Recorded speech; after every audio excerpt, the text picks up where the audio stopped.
Guys good morning. তো সকাল সকাল দেখতে পাচ্ছ ও উঠে পড়েছে, উঠে এত সাজুগুজু করে নিয়েছে, চান দান করা কমপ্লিট। যাবো হচ্ছে মামা বাড়িতে, কারণ মামা বাড়িতে আছে আজকে পুজো আছে, বগলা মায়ের পুজো আর সঙ্গে আছে কালী পুজো।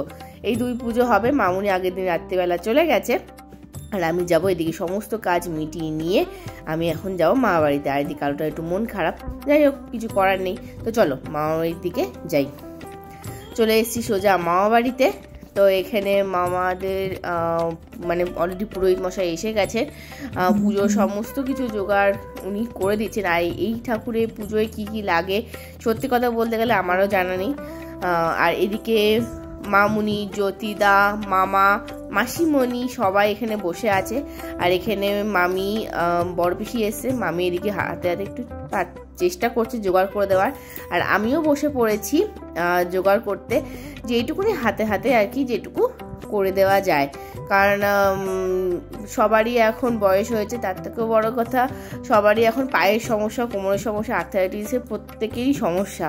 তো একমাত্র আমি আর মামুনি যেহেতু একটু ঠিকঠাক আছে, তো যতটা পারছি সাহায্য করে দেওয়ার চেষ্টা করছি। আর এই হচ্ছে বগলা মা, পাশে হচ্ছে কালী মায়ের মূর্তি। বগলা মায়ের মূর্তিটা পাথর, দুটোই পাথরের মূর্তি যাকে বলে। তো এটা খুব মানে এই ধরনের এই পুজো আমার দেখা প্রথম, কারণ আমি সাধারণত এই ধরনের পুজো আমি দেখিনি। বগলা মাকে আমি ছবিতে দেখেছি, কিন্তু সামনাসামনি কখনো মানে মূর্তিতে কখনো দেখিনি। যাই হোক, তো এই যে পুজো করছে সে তো ভীষণ ভালো পুজো করছে, এত ভালো মানে কি বলবো। আর সামনে যে ঘটের ওপর যে গামছাটা রেখেছে, এটা এত সুন্দর করে রেখেছে না, মানে কি বলবো, কুচি করে কি ভালো লাগছে, সে পুরো ফুলের মতো লাগছে দেখতে।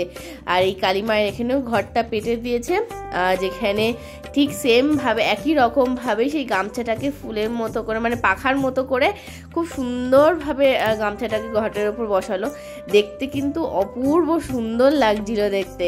তো এখানে প্রথমে আজ এখন সকালবেলা আগে বগলা মায়ের পুজো হবে, তারপর গিয়ে হবে কালী মায়ের পুজো। কালী মায়ের পুজো একটু রাতেই হয়, মানে সন্ধে পরেই হয়। তো এখানে মোটামুটি বগলা মায়ের সমস্ত গোছ গাছ আমার একদম কমপ্লিট। এবার এখানে পুজোয় বসে পড়েছে ঠাকুরমশাই। আর এইদিকে মামা, যেহেতু মামার নামই সংকল্প হবে, তো এখানে মামা এখন রেডি একদম পুজোতে বসার জন্য। তো চলো পুজোটা দেখতে থাকো, আশা করি ভালো লাগবে। আর তোমরা কে কে এই মাকে দেখেছো একটু কমেন্ট করে জানিও। তো এখানে মাকে তো পুজো তো হচ্ছে, সঙ্গে ভোগ দিতে হবে। তো এখানে 5 রকমের ভাজা, এটা হচ্ছে মহাদেবের জন্য এখানে ভাত হচ্ছে। আর এই দিকে আছে আলু দিয়ে ফুলকপি দিয়ে পনিরের একটা তরকারি আছে, যেটা মানে সমস্ত যেটা ঠাকুরকে দেওয়া হবে। এখানে আছে মাউনি করছে একটু পোলাও, আর এখানে হচ্ছে খিচুড়ি।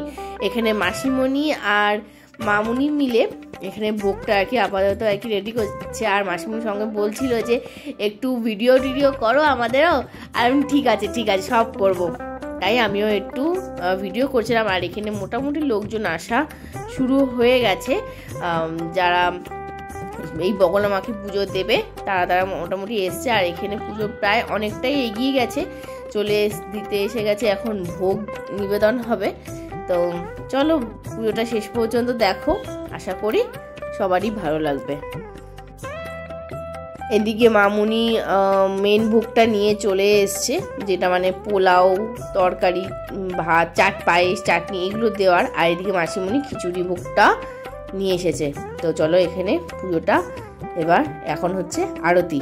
আর এদিকে আমি বসে বসে এখন 108টা বেলপাতা বাঁচছি, মানে এটা একটা বড় দায়িত্ব আমাকে আর কি দিয়েছে। খুব সুন্দর করে আরতিটা করছেন উনি, বেশ ভালো লাগছে দেখতে।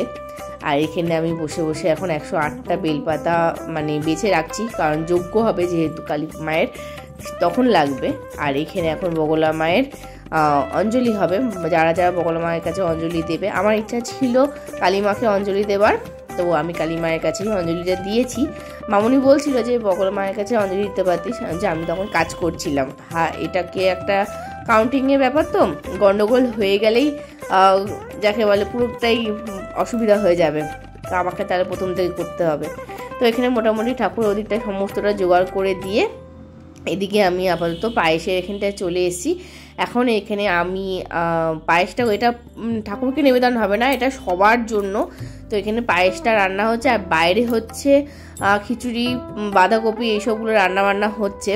কিন্তু আমি বাইরেটা সেরকমভাবে কিছু ভিডিও করতে পারিনি, কারণ পুজোর এখানটায় আমাদেরকে থাকতে থাকতে এতটাই সময়টা কেটে গেছে। তো বাইরেটা আমার দেখানো হয়নি যে কারা এসছে, কী বৃত্তান্ত, সেইগুলো সত্যি কথা বলতে আমি শেয়ার করতে পারিনি। তো বগলা মায়ের পুজো তো সকালবেলা হয়েই গেছে, আর এখন হচ্ছে কালী মায়ের পুজো। তো এখানে পুজো বসে গেছে। আমি অলরেডি এই সময় ফোনটাকে রেখে আমি অলরেডি রেডি হতে চলে গেছিলাম, যেই কারণে ফোনটা একদম স্টিল একরকমভাবেই রয়েছে। তো যাই হোক, তো চলো ভিডিওটা দেখতে থাকো, ভালো লাগবে একটা।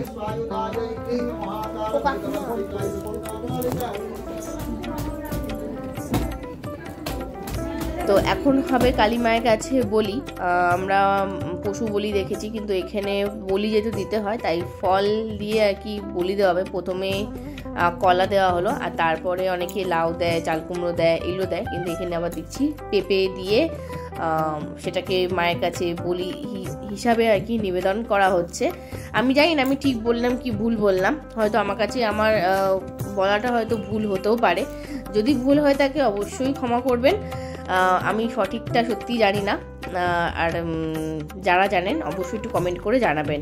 তো এখানে এবারে 108টা প্রদীপ এখানে ধরানো হচ্ছে। এখানে 108টা প্রদীপ কিন্তু মাটির নয়, সমস্ত আটা দিয়ে আর কি প্রদীপগুলো তৈরি করা হয়েছে। ভীষণ সুন্দর লাগছে দেখতে, এরকমভাবে যে হয় সেটা জানা ছিল না।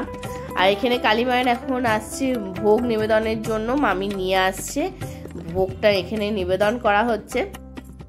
তো মামির আজকে ভীষণ, ওই যা বললাম কোমর পা এই তো অবস্থা ভীষণ খারাপ, মানে কি বলবো, এইভাবেই আর কি পুজোটা দিয়েছে মামা মামি দুজন মিলেই। আর এখন হবে যজ্ঞ।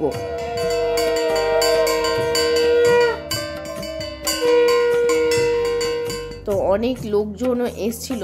তো এখন অনেকটাই প্রায় রাত হয়ে গেছে, মানে খুব যে আবার রাত হয়েছে তাও নয়, ওই 9:30 10টা মতো বাজে। এই টাইমটা একটু ফাঁকা হয়েছে, কারণ মাঝখানে একদম প্রচুর লোকজন এসেছিলো।